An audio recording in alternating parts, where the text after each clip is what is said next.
नमस्कार. आपल्या पीसीमध्ये ना असे काही अनसंग हिरो असतात, म्हणजे पडद्या आड राहून काम करणारे. त्यांच्याशिवाय आपला कॉम्प्युटर खरा तर एक निर्जीव डबाच आहे.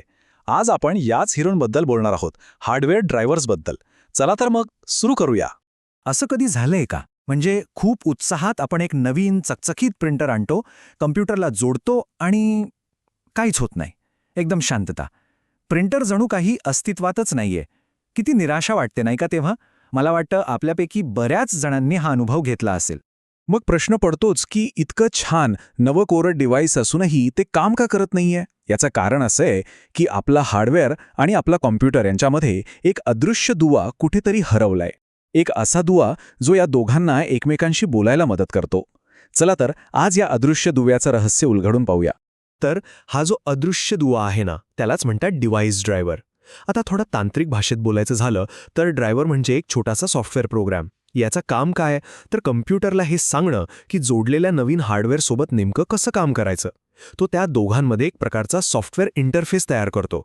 थांबा. हे जरा जास्तच टेक्निकल झालं का? काही काळजी करू नका. एकदम सोप्या भाषेत सांगतो. डिव्हाइस ड्रायव्हर म्हणजे दुसरं तिसरं काही नसून तो एक अनुवादक आहे. हो, एक ट्रान्सलेटर. जसं दोन वेगवेगळ्या भाषा बोलणाऱ्या लोकांना बोलायला मदत करतो ना, अगदी तसंच. ठीक आहे, मग हा हार्डवेअरचा युनिव्हर्सल ट्रान्सलेटर नक्की काम करतो तरी कसा? म्हणजे हे ड्रायव्हर्स त्या हार्डवेअर आणि सॉफ्टवेअरमधली जी दरी आहे ती नेमकी कशी भरून काढतात? चला हेच समजून घेऊया. हे ना एका सोप्या उदाहरणाने समजून घेऊ. समजा आपण प्रिंट कमांड दिली. आता काय होतं, आपली ऑपरेटिंग सिस्टीम म्हणजे OS हा आदेश घेते. पण एक प्रॉब्लेम आहे. OS जी भाषा बोलते ती प्रिंटरला थेट कळतच नाही. आणि इथेच होते आपल्या ड्रायव्हरची हिरोसारखी एंट्री. तो या आदेशाचा आपल्या विशिष्ट प्रिंटरच्या भाषेत अनुवाद करतो आणि मग काय, प्रिंटर ते पेज अगदी व्यवस्थित प्रिंट करतो. आहे की नाही सोपं? आणि हो, हे ड्रायव्हर्स फक्त प्रिंटरपुरतेच नाहीत हां, ते अक्षरशः सगळीकडे आहेत. आपला प्रिंटर असो, गेमिंगसाठी वापरलं जाणारा भारीतलं व्हिडिओ कार्ड असो, गाणी ऐकण्यासाठी साऊंड कार्ड, इंटरनेटसाठी नेटवर्क कार्ड, इतकंच काय आपला रोजचा कीबोर्ड आणि माऊससुद्धा, या सगळ्यांना काम करण्यासाठी आपापले खास ड्रायव्हर्स लागतातच. बरं, आता ड्रायव्हर्स काय आहेत हे तर कळलं, पण प्रश्न हा आहे की ते आपल्या कम्प्युटरमध्ये सापडतात कुठे? त्यांना मॅनेज कसं करायचं? यासाठी आपल्याला कम्प्युटरच्या एका खास कंट्रोल पॅनलला भेट द्यावी लागेल आणि त्याचं नाव आहे डिव्हाइस मॅनेजर. ही बघा, ही आहे डिव्हाइस मॅनेजरची स्क्रीन. इथे पाहिलं तर लक्षात येईल, कॉम्प्युटरला जोडलेल्या प्रत्येक हार्डवेअरची एक व्यवस्थित यादी दिसते. डिस्प्ले अडॅप्टरपासून ते कीबोर्ड आणि माऊसपर्यंत सगळं काही इथे आहे. आपण असं म्हणू शकतो की हे आपल्या कॉम्प्युटरच्या हार्डवेअरचं एक प्रकारचं कमांड सेंटरच आहे, जिथून सगळ्या उपकरणांवर नजर ठेवता येते आणि त्यांना कंट्रोलही करता येतं. मग इथे नक्की काय काय करता येतं? तर बघा, नवीन ड्रायव्हर्स इन्स्टॉल करता येतात, एखादं डिव्हाइस तात्पुरतं चालू किंवा बंद म्हणजे एनेबल किंवा डिसेबल करता येतं, आणि इतकंच नाही तर प्रत्येक डिव्हाइसची सगळी टेक्निकल माहितीसुद्धा इथेच पाहता येते. याचा अर्थ असा की कुठल्याही हार्डवेअरच्या समस्येचं निदान करण्यासाठी हे खूप महत्त्वाचं आणि शक्तिशाली साधन आहे.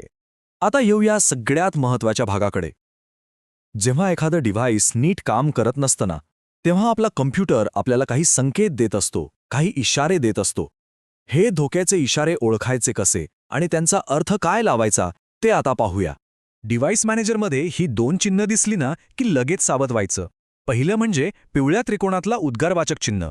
हे जर एखाद्या डिव्हाइस समोर दिसलं तर समजून जा की ते हार्डवेअर व्यवस्थित काम करत नाहीये. आणि दुसरं, जर तिथे पिवळं प्रश्नचिन्ह दिसलं तर त्याचा अर्थ सरळ आहे, कॉम्प्युटरला ते डिव्हाइस ओळखताच आलेलं नाहीये.